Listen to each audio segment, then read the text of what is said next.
So many blockchain platforms out there, it feels like all of them these days are being positioned one way or another as tokenization solutions. The question is, once you tokenize it, what do you do?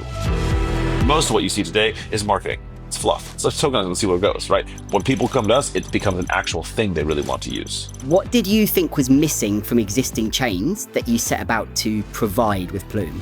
If you look at every chain, there's two factors. One is a technology issue, and the second is sort of a community ecosystem type thing. We had protocols that were telling us it would take anywhere between 6, 12, 24, even 36 months to get something on chain, right? That's ridiculous. What should asset managers consider when selecting blockchain platforms for tokenization? There's really two ways to think about it. Number one, Hi everyone, welcome to this CCN interview with me, James Morales. Today I'm joined by Chris, co-founder of Plume. Plume is a blockchain that's been custom built for tokenized real-world assets. So Chris, so many blockchain platforms out there, it feels like all of them these days are being positioned one way or another as tokenization solutions. So what did you think was missing from existing chains that you set about to provide with Plume? totally. Look, I mean, the short story is very simple. I think if you look at every chain, there's two factors. One is a technology issue, and the second is sort of a community ecosystem type thing, right? So when we started Plume, it was really more focused on the tech side of things. We realized that tokenizing things and bringing things on chain that were from the real world into the on chain world, which is very hard. There's a lot to do, and people think it's just bringing this on chain. It's not. There's like 15 steps in the process. You got to tokenize. You got to find the legal issues. You have to then integrate the ecosystem, find a community, LPs, blah, blah, blah. It's a whole thing, right? And so one was just making that simpler. We had protocols that were telling us it would take anywhere between 6, 12, 24, even 36 months to get something on chain. Right? That's ridiculous. Right. And so we had started off just saying, let's simplify that thing and bring all this stuff together and provide our sort of take on it and make that nice, smooth, and straightforward part of it. Then very quickly we realized that the second component of this that was missing is even though you could build the software, right? The software eventually be commoditized and anyone can do that. Right. But building the ecosystem around it was actually the missing piece because you can tokenize anything, right? It's painful and hard and slow and expensive, but you can tokenize anything. The question is, once you tokenize it, what do you do? Right? Yeah. And what's the point of it? Right? Most things that tokenize actually suck, and most things that get tokenized are actually worse than the off-chain, the on-chain counterpart, right? So the question is, how do you make it better? How do you make it useful? How do you make it appealing? How do you make sure that it actually finds some adoption on the other side? So you don't go through a 3-year tokenization process and realize on the other side, nobody wants it. Right. So we then spent all this time building the other half of the story, which is building out the community. So today we've got the largest ecosystem and community of things around RWAs, right? And so that is over 200 protocols built for tokenization, right? And custom and designed for this and sort of retrofitted for this. It's very different dealing with crypto native assets when it swaps and lending and borrows versus real world assets. There's different things you have to do. So we built this whole ecosystem around it. That's number one. Number two is then we built a big community around this, right? And you can kind of tell in each chain, there's its own community, its own feel, right? Sol's got its own kind of thing, Base has its own thing, and you can kind of see, even though protocols might be similar, right? The memes are different, the tokens are different, right? The use case are different, the style's different, it has a different feel, right? And sometimes they overlap, sometimes they don't, right? And we realize that the RWA world is a very different thing, right? Some people are trenching on Solana, right? The people that are doing that, may not buy these assets for RWAs, right? So you had to kind of build this ourselves. Today, we've got the largest community around RWA, so over 1 million followers on Twitter, a couple 100,000 in Discord, on Telegram, and more importantly, we launched our mainnet about 2 months ago. And we've seen from then, now we are the number one chain in the world by RWA holders. So people are actually using and holding these assets, right? We flipped ETH to become number one about 2 weeks in. And so that's the whole point, right? We've got about 175,000 holders today, 180,000 or whatever, right? And that's doubled the market size for RWA holders since we launched our mainnet, right? And so, we're more than number 2 and 3 Ethereum and Solana combined. And so that's the whole point, is by integrating this whole thing together, a tokenization engine, a custom designed chain for this, a community and ecosystem, all into one thing, right? Then you can actually drive results and demand for these assets that will then force the off-chain counterpart to take it seriously and think about how to design for the on-chain world and think about it as a core part of their business versus most of what you see today is marketing. It's fluff. So let's tokenize and see where it goes, right? When people come to us, it becomes an actual thing they really want to use. Okay. And obviously another way to look at adoption, we talk about, different chains and different communities, but there's also different asset classes, right? So you've seen private credit really sort of steamroll ahead, at least in terms of, the market cap of these products versus other asset classes that are still very much in their Yep, infancy. totally. Why do you think some asset classes seem to have really embraced this and others barely even scratched the surface? Most of the private credit stuff is still embryonic as well, and it's still early, right? If you look at the chart, everyone talks about private credit, and you look at the chart, it says 25 billion assets today, right? Tokenized. Over half of it is private credit, right? But then 90% of that private credit is one company called Figure, right? So they're taking an off-chain business where they do HELOCs, so it's not a bad thing, right? But it's completely off-chain. That's not originated on-chain. It's not sold on-chain. It's just taking the off-chain business and putting it on-chain, right? So I would say largely that's not real TVL. That's not real assets on chain either, right? That's just like Google issuing something and say, oh, now everything's tokenized. It's not real, right? And so if you take that out, right, private credit's actually a very small part of the day. Tokenized T-bills is still probably the number one. Tokenized gold is number two. And after that's a very, very long tail of things, right? And so it's still very early. Now, if you zoom out a little bit more, the number one tokenized asset in the world, right, is a stablecoin. Right, the only RWA that matters is a stable. Right, everything else is small and not really meaningful by volume or market cap in comparison. Right, even though some have been really successful the last few years. And so, if you study the stablecoin, which is how we took inspiration for all of Plume, right, if you study the stablecoin, it's very simple. And the reason why people forget about the stablecoin as well, right, when they talk about RWAs, is because the stablecoin is just crypto, right? It feels like crypto, it looks like crypto, it smells, you use it like crypto, right? And this idea that it could be the dollar underneath is enough to get $200 billion of value into this thing, right? And so that's how we thought about this, which is why everything in Plume is designed to be suited for crypto natives. It's liquid, it's composable, right? It's permissionless. You can use these things just like you do with with stables, right? Whereas most RWs today are not. And so the distinguishing factor between RWs that work and RWs that don't are very simple. It's right there. You've got this whole basket of things people are very excited about, right? And then you have one asset that is bigger than all of them, over 10x bigger than everything, right? And that's the fiat currency for it's stablecoins, right? And so if you study the differences, you go into these tokenized RWAs. Most of these things look like TradFi products just on chain. That's the issue, right? You got a KYC, there's all these restrictions. You got to be a QP, $5 million liquid. You got to be this and that and this. You can't use any of these assets. Right. If you go and look across today, look at Securitize as an example. Their Biddle product, everyone talks about their money market fund is a big success. And it is a big success, right? But $3 billion in TVL there. You look at the number of holders, it's 87, right? And we know in crypto, 87 holders is probably five, right? And just a bunch of wallets, right? And so, like, that's the reality of most things, is because it's so onerous to use these things, and you just took the TradFi world and put it on chain, nobody uses it, right? Versus you look at, again, the stablecoin, it's designed and built for crypto. The stablecoin was originally built not to bring the dollar on chain. It was meant to be a gateway between exchanges because on-off ramping was too hard, right? That was the crypto native problem. So they designed it for crypto and they found an audience and a market and a use case and it grew. And today everyone sees the stable as, oh, it's tokenized dollars, it's cross-border payments, it's all this nonsense. Those things are true, but they came after. You had to first think about it from a crypto. So that's how we view the world, which is, and that's why most things don't work, because most people in our database are TradFi people, just coming to solve TradFi problems and things. What they forget that when you come solve it and do things in crypto, you have to solve things for the crypto native audience. Otherwise, you're solving problems for people that don't care about them. Right.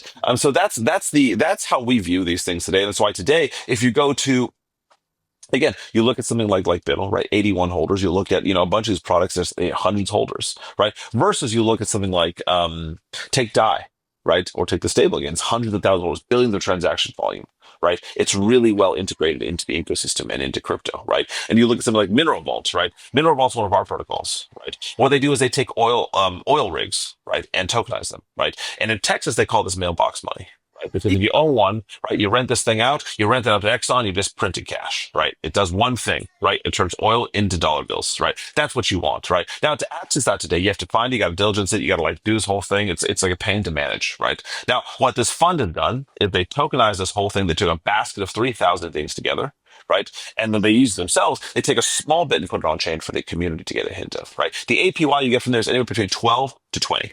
Right. So very, very solid and stable. It just depends on the price of oil at the time. Right. And so you get very, very solid yields from this thing and paid out very regularly. Right. You get paid out, every week. And so if you look at that as a perfect asset where you put this on chain and we saw by putting it into the right use case and the UX, instead of having to do all this nonsense, you can go into this like anything. You stake your stables, you get yield bearing tokens. You swap into it on a secondary market, you do this. You can loop into it on Morpho, right, and begin to and exponentiate your yields. That's how this looks and feels. You don't even have to know it's an RWA.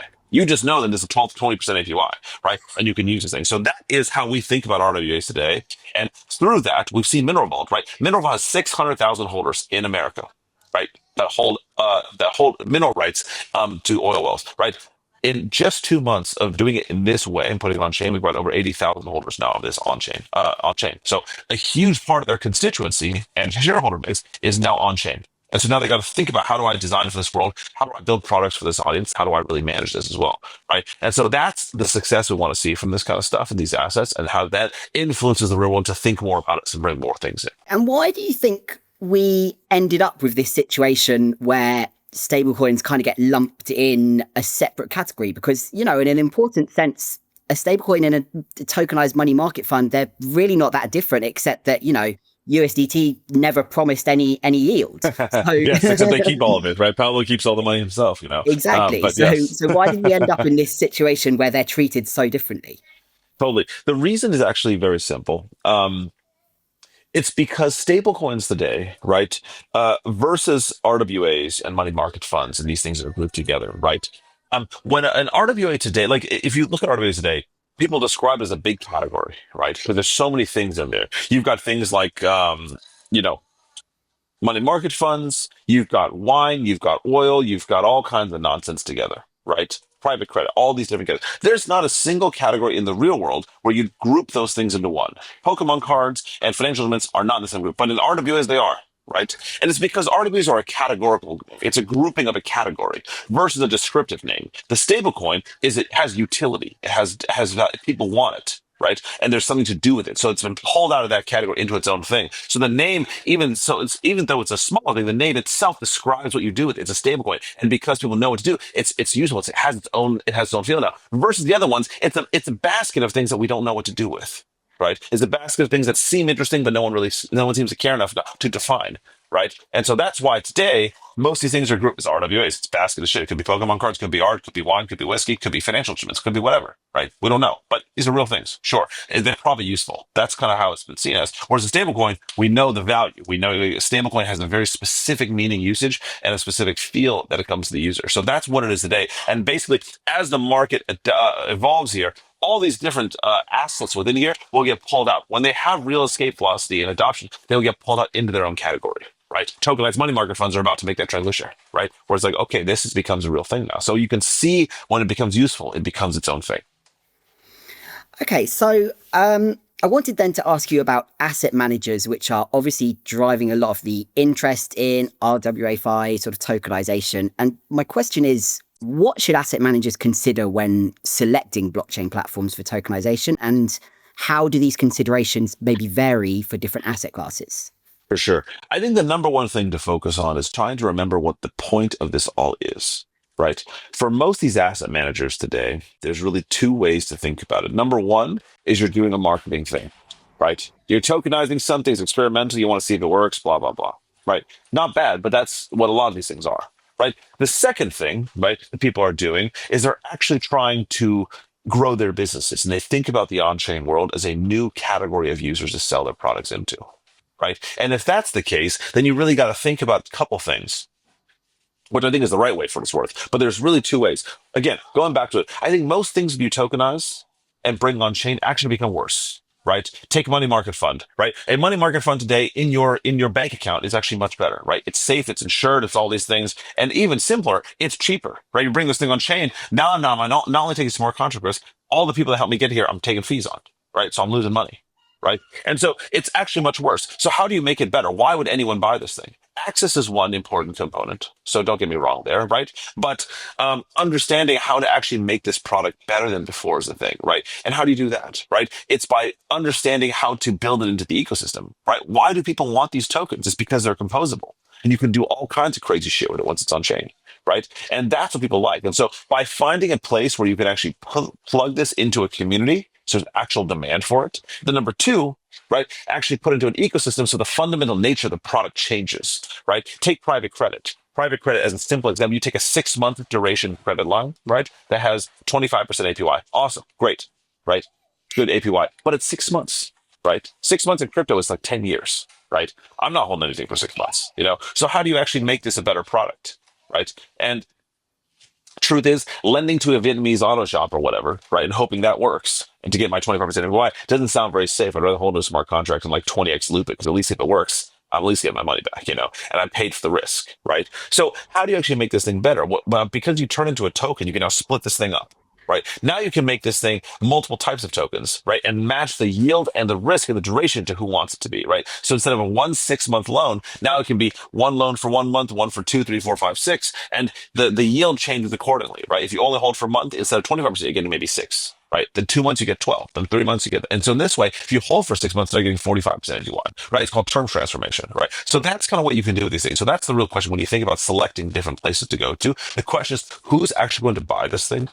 Who's going to use it, and how do we make this better? Because ultimately, what we're trying to do here, right? We're all trying to make money. It's very simple, right? And so it's only two things, right? You either save money or make money. Nobody cares about saving money. So talking about like audit times, it's all real. Don't get me wrong, but like nobody cares. We want to make more money. So how do you think about how do you find a place that will actually help you build your business on chain, right? And grow AUM for a product and find new revenue lines to build into. That's what to think about here, in my opinion. That's why today, when you look at the things that come to us, we are alongside all the biggest chains out there, right? Solana's got way more TVL than us, way more users, right? Same with Ethereum. Same with so many of these other ones, right? They're older, all these kinds of things. The reason people come to us and these large institutions are applying to us right alongside us and before these folks for many times, because we are custom built and designed for this, right? I can help them find adoption that they can get otherwise. Right, because we have users that actually design this, and I can actually make these products better because it plugs through an ecosystem, and the product actually improves. Right, again, you can go from 10 to 20% APY, which gives you more users, and then you can charge fees on this thing and make more money. Right, and so that's why they come to us versus others. And for what it's worth, I don't think it's one versus many.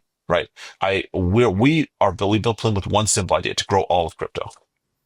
Right. And so we really going to build a blockchain to do this, but I don't want to, like, we have no problem with many others. I work with Solana, I work with Injective, we're friends with all of them, and actually very happy to bring things in and help these institutions get their situation right and then bring them other places, So, we work with everybody out here and we're happy to do that. But just to say, like, when you're thinking about it, how do you, the job for the asset manager is how do you find success? You don't look like a joke to your boss when you spent 2 years tokenizing something and no one bought it, right? That's the question. How do you land the plane and earn the right to keep doing more? Right. And that's what we can help with.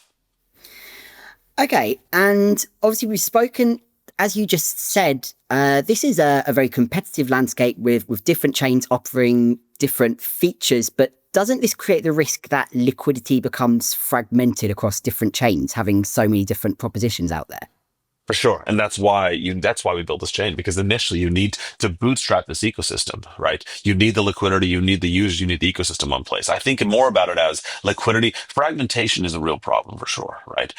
But it's also not the only thing, right? It's the cohesion between the user base, the types of things they do, and that liquidity, right? Solana has way less TVL than ETH. But Solana has way more product market fit for something. So it's not purely about liquidity fragmentation, right? It's about the alignment between the user, the liquidity, and the products that they have, right? And so that's what really matters here, right? So if you were to launch jitters on ETH today, right, and you wouldn't, even though with all the money in the world, you'd probably not going to get a lot of take for it, right? Versus you could launch jitters on Sol and it goes nuts, right?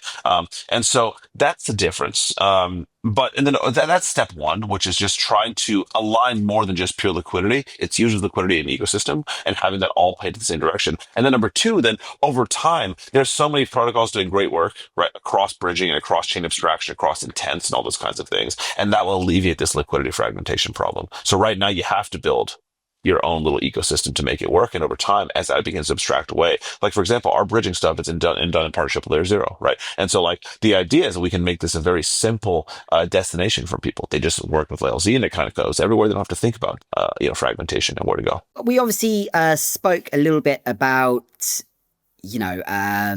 money market funds and adoption, and ultimately, as you said, this is a $7 trillion market. So tokenized funds, a drop in the ocean, really. But what are the major roadblocks to this going to be, a serious fraction of that market, of other asset classes too?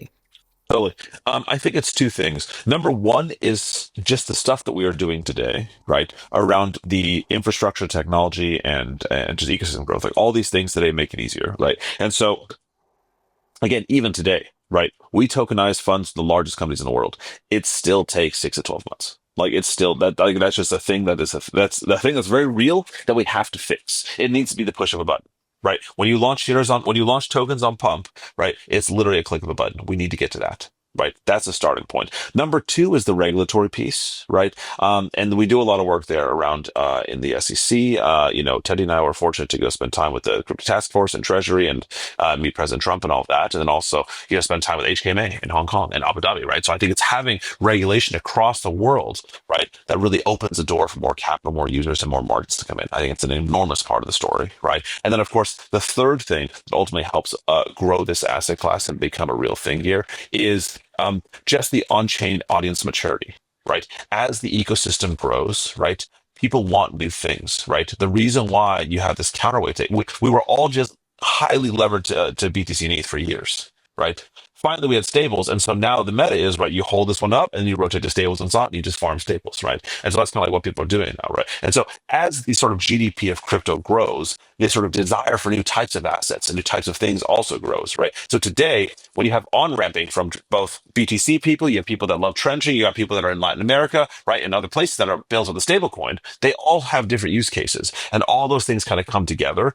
and that expands the aperture for what can be done on-chain.